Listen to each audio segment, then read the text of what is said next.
We are at Sims Veterans Nursing Home at 4419 Tram Road, Panama City, Florida. And my name is Carlton Cartwright. I'm the Executive Director for the Children's Coalition Incorporated. And I have my sound technician here with me today by the name of Reuben Sparks. And sir, what is your name? My name is Henry Winton Mack. Okay, Mr. Mack. And when is your birthday? March 14th, 1928.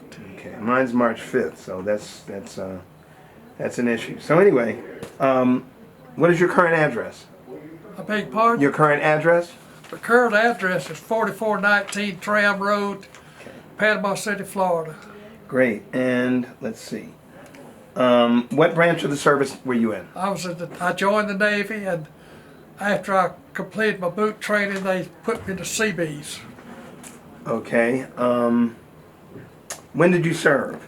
From what year to what year? 46 and 47. Okay, all right.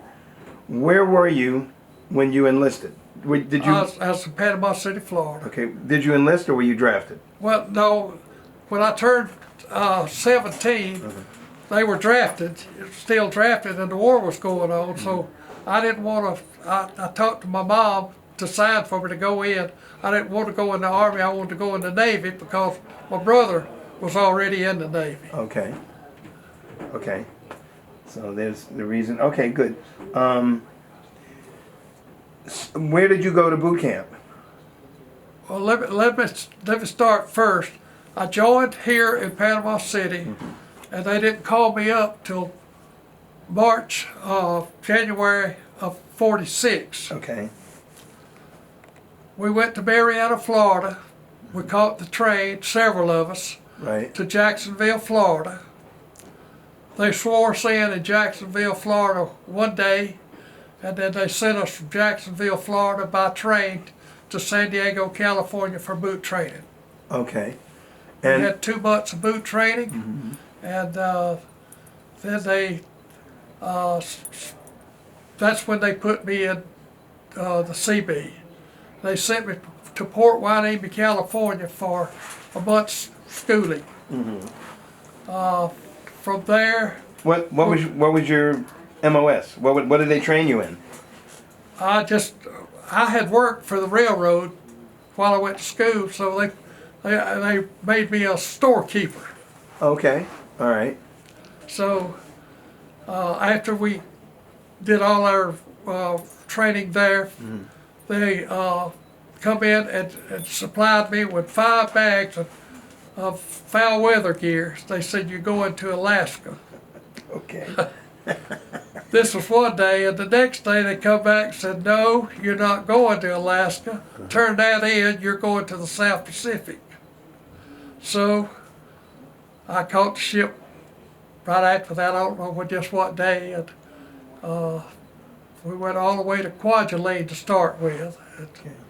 From there, I went to Bikini Island, and I helped them set up the atomic bomb test there. We had 3 tests, one up above high, one water level, and one under the water. And I helped them build the towers to put the cameras, to mount the cameras in. And we put big sheets of lead. I don't know what the lead was for, but I guess it was to protect the cameras from the blast or whatever. So the first 3 months I was there, we lived aboard ship or slept aboard ship, worked on the beach every day. And then I ran into a fellow from Panama City that he was a water tender, and we had 6 evaporators, and since I was from Panama City, he said, "Would you like to work with me?" I said, "Sure, anything to get off that hot ship, because we didn't have no air conditioning." Okay. And so there were 6 of us, and we run those evaporators 24 hours a day. And we also had a detachment of Marines, 25 Marines on the island, and that was all the people that lived on there. Everybody else come and, went. So when I was working as a water tender, when they decided we was going to have the blast, they wanted us take our strainer off that we had, out into the lagoon. Right. We was drawing salt water and cooking it, making fresh water. So we had to go out and take that off, and it was about 8 or 10 foot deep, and it was a job trying to take those bolts and nuts off and breathe too.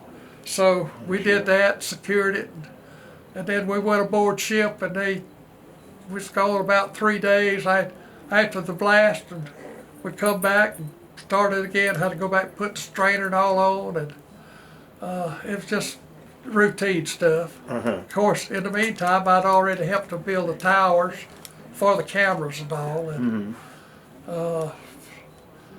then when all that was completed, they sent us to Guam. They flew us out by a PBM plane, and then we wasn't gone just a day or two, and they turned around and sent us back to secure the island. So we tore all the stuff down and loaded it on the LST, and they flew us back to Guam, and from there I went to Truk Island. Truk to the Japanese was like Pearl Harbor to us.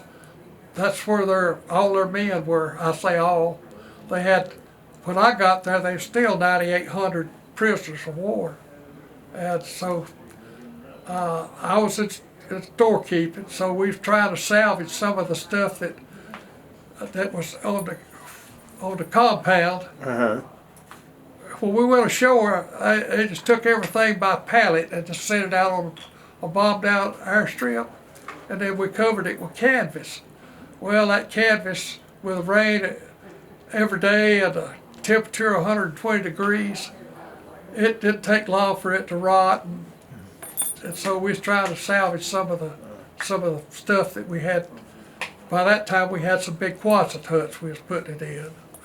So I did that, and I worked some of the prisoners of war until I don't know, it was way on out at the last of the year before all of them left the island, and but it was quite an experience to see them how they were feeding themselves.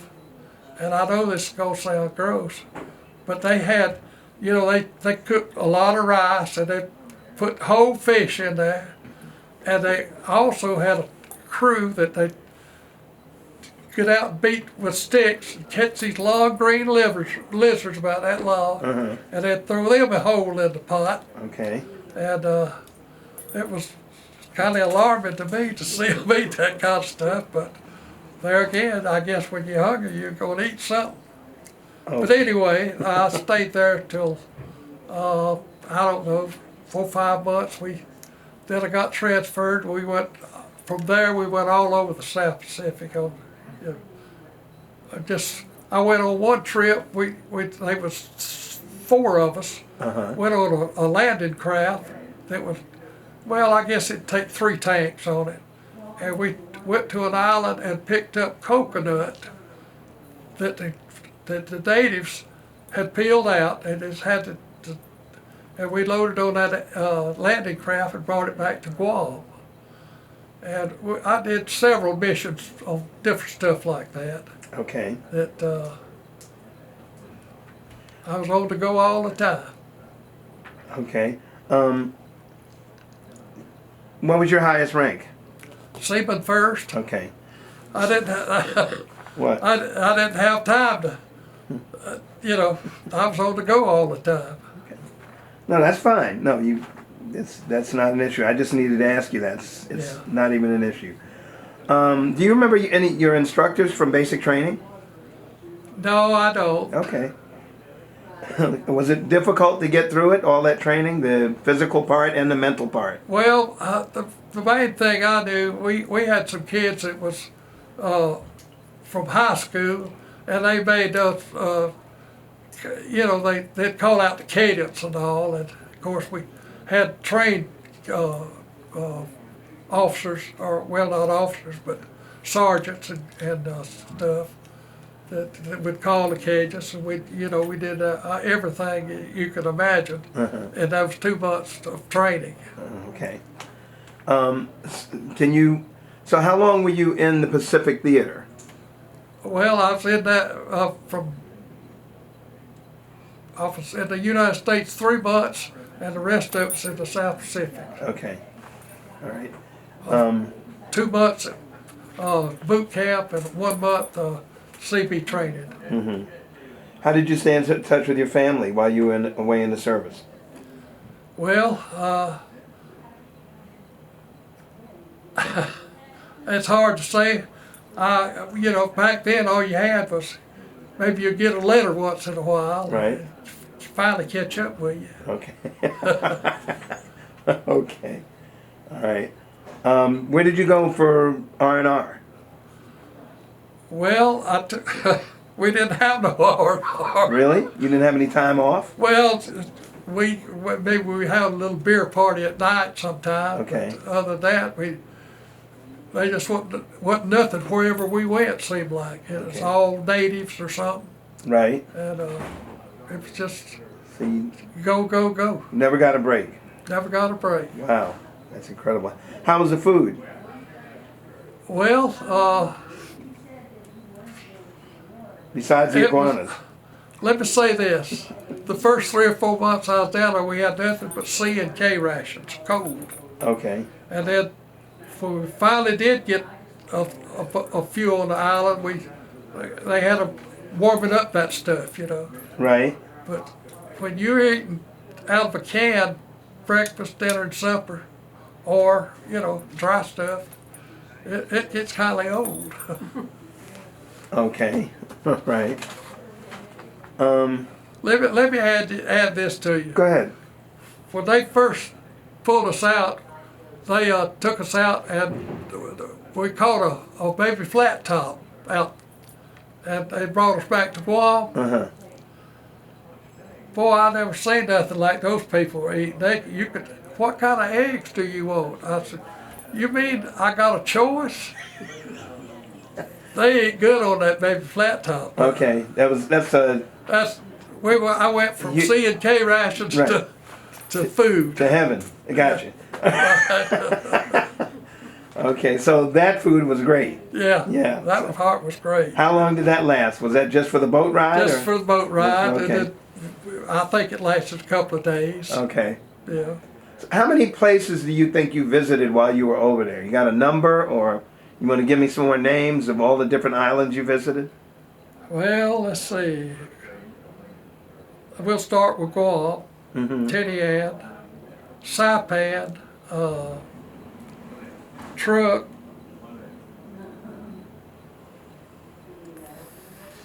Kwajalein. Did I name Kwajalein? Maybe you did, but that's okay. Go ahead. Oh, shoot. It just won't come to me now, That- but we was on the go all the time. That's okay. I understand. It's not a problem.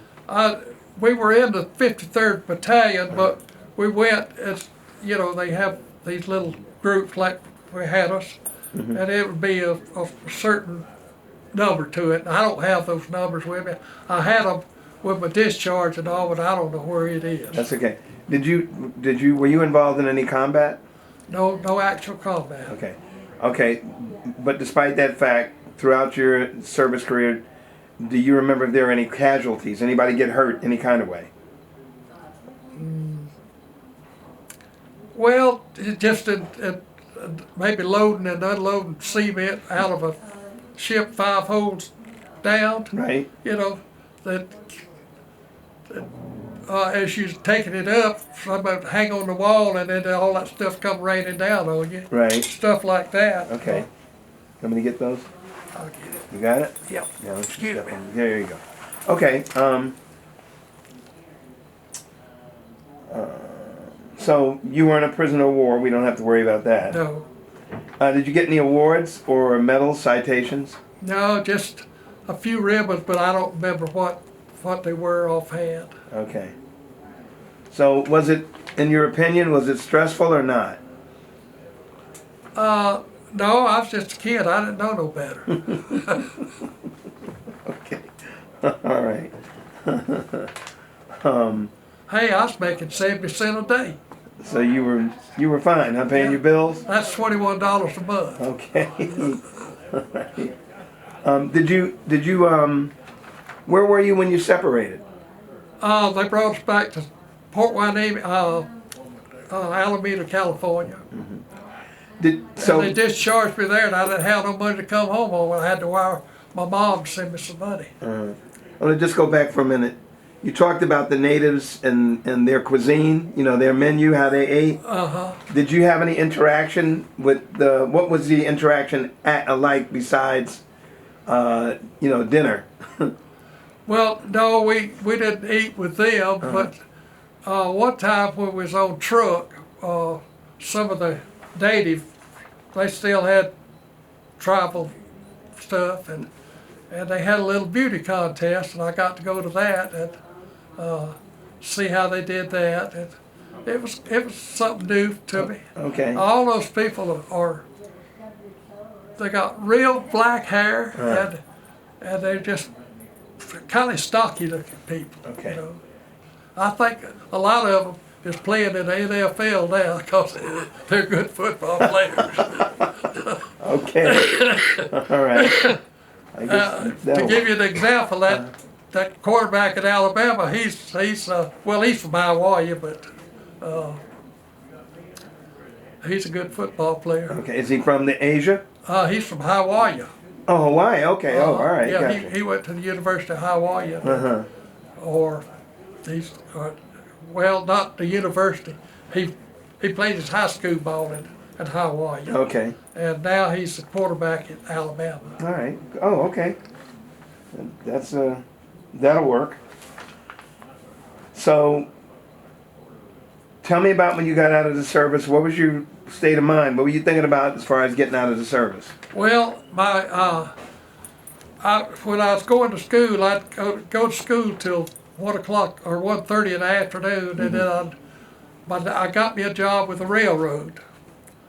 The day I turned 16, I'd walk down to Bayhigh, which is here in town, and I had 2 trains coming in and out, and I was a baggage clerk. So I'd work till 10 o'clock that night, and then I'd catch the city bus home and do it all over the next day, and then they want you to work day and night on Saturday and Sunday if you could, as many hours as you would, but they just needed help to unload the cars. Everything come by rail then. Okay. That was before you went in the service? Yeah. So after you got out, you went back to the same job? Yeah, they told me, so you'll have your job when you come back. Oh, okay. Well, by that time, I was a ticket agent. Oh, okay. I sold tickets, and I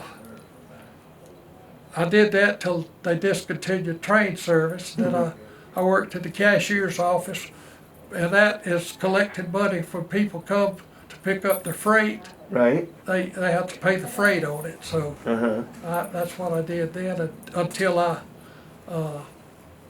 had an offer to go to work with Texaco Incorporated. Oh. And I left the company and went to work for Texaco. And the job you had in the service was as an accountant? Said you kept stores? I just kept. I was supposed to keep up with stuff, Okay, like inventory. Yeah, inventory and what it is and where it is. Okay, all right. So you worked for Texaco for how long? Till 1989. All right. From 47 to 89? No, from 61. Okay. 1961 to 89. Okay. It was 28 years? They closed this terminal here and put a pipeline into Bainbridge, Georgia. And they transferred me to Bainbridge in 1965. So I stayed there I worked for them till 89, and they offered me a retirement package, which I took. Right. And then they turned around and hired me for 2 more years. Oh, all right. And I worked, that was a good deal for me. And then I just totally retired then at 93, I believe it was, 96. Okay. Did you use your GI Bill for anything, school or home? Well, I did go to, I don't think I used my GI Bill, but after I come home, I'd work 8 hours and go to school 5 hours. I went to Monroe's Business College here in town. And that was long hours too. There you go. And what was the name of that place?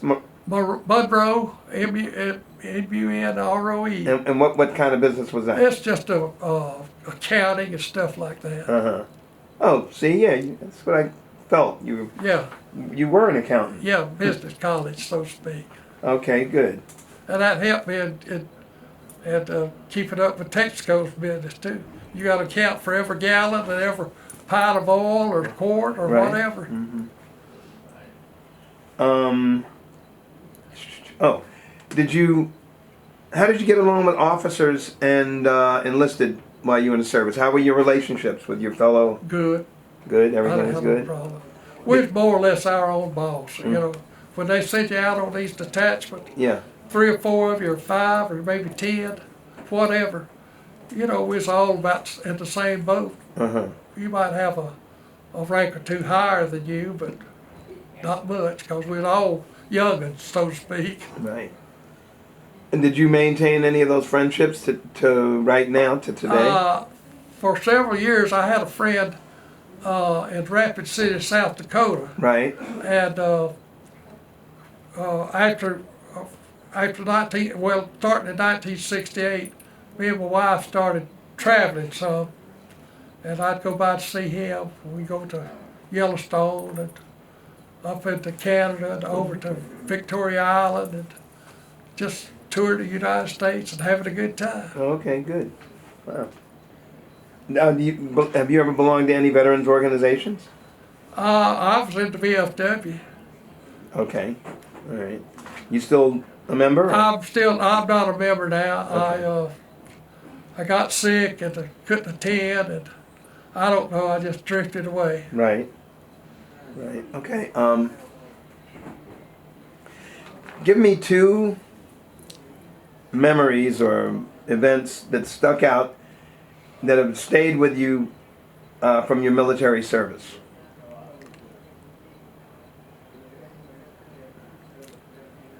Well, the work at Bikini, I guess because I was there, so, you know, I left a couple of times. And we would come back and secured the island and took the lid out of the towers and all that kind of stuff. Right. It was memorable. And Why? well, because every day they'd come down with Geiger counters, or counters, I guess that's what they call them, Uh-huh. to check the radioactive fallout. Yeah.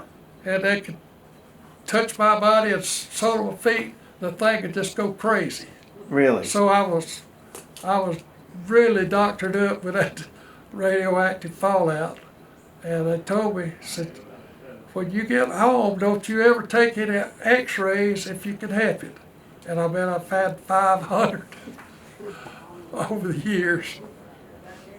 Yeah. Why don't you explain that to us a little bit more, if you don't mind?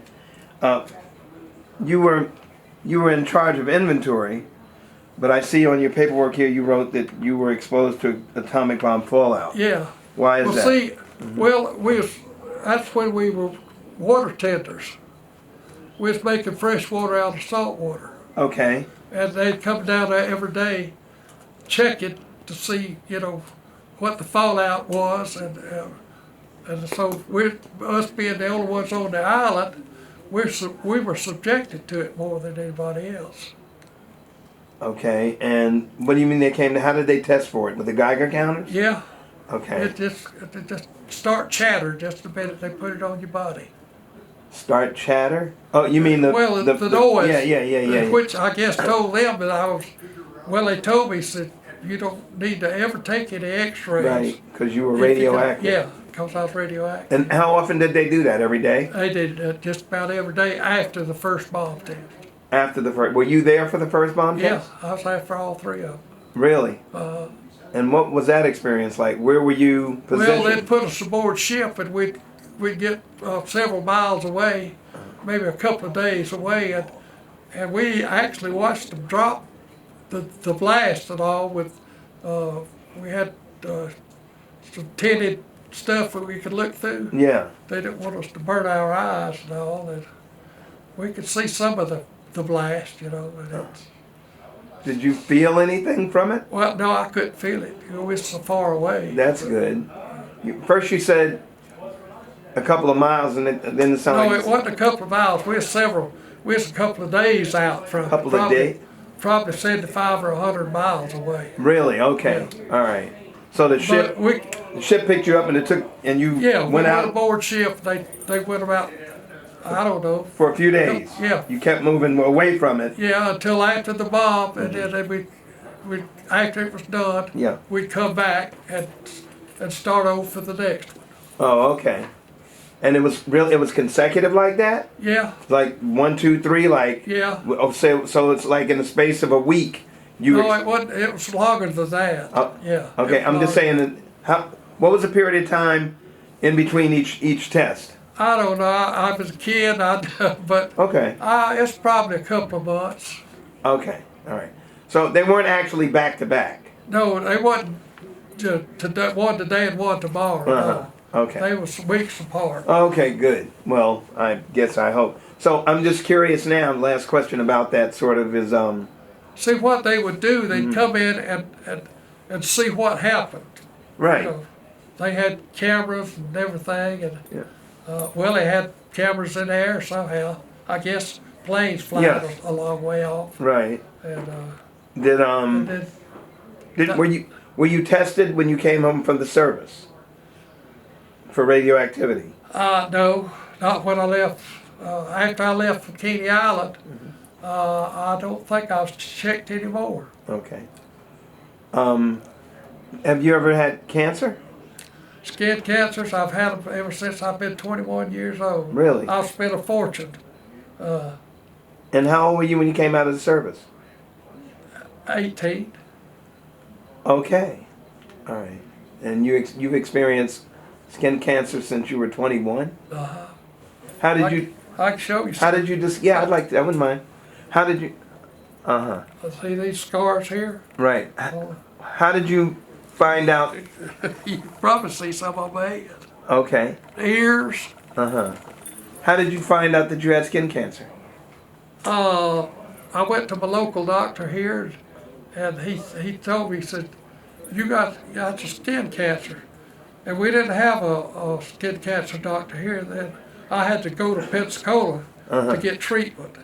So and then all these years every year I have to have, sometimes I go at least 3 times a year. And I've had as many as 25 biopsies at one time. Jesus. Yeah. So why did you go initially? What was it? Itching or? Yeah, You- yeah. Really? Okay. Tell me what was going on to make you go to the doctor. It itches, and then it starts kind of eating on it, you know. Really? Yeah. It gets raw. Is it bothering you right now? No, I've really been on top of it the last few years. And what do you do to stay on top of it? Well, I go to the skin specialist, and they strip you down naked, and they check your feet, your whole body. Okay. And they go over it.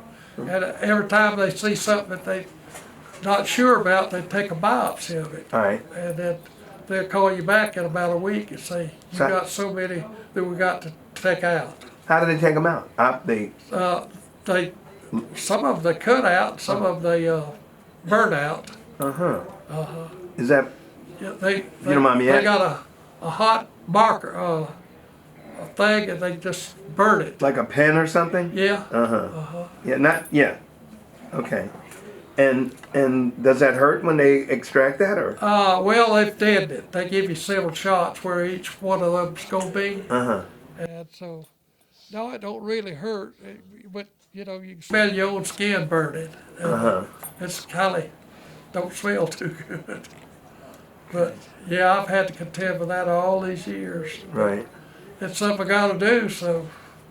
And I don't ever go outside without a long sleeve shirt on or a hat. Right. Have they compensated you for that as a disability? No. Nope, You got. I do. Yeah, that's okay. I don't know why, but I do. You do what? True. Oh, that. No, I was. Yeah, no, that's fine. So, okay. All right. Well, so at any rate, last couple of questions. Did your military experience influence your thinking about war or about the military in general? No, but I wouldn't take anything for what I've been through. You wouldn't give it up, huh? Get to do and see. You do it again? I'd do it again. And very last question, how did your service and experiences affect your life? I think it affected it. It taught me some lessons when I was real young, and I just look for tomorrow every day. All right, well, I want to thank you for the interview. It was a great interview, and also thank you for your service. Thank you. Yes, sir, you're welcome.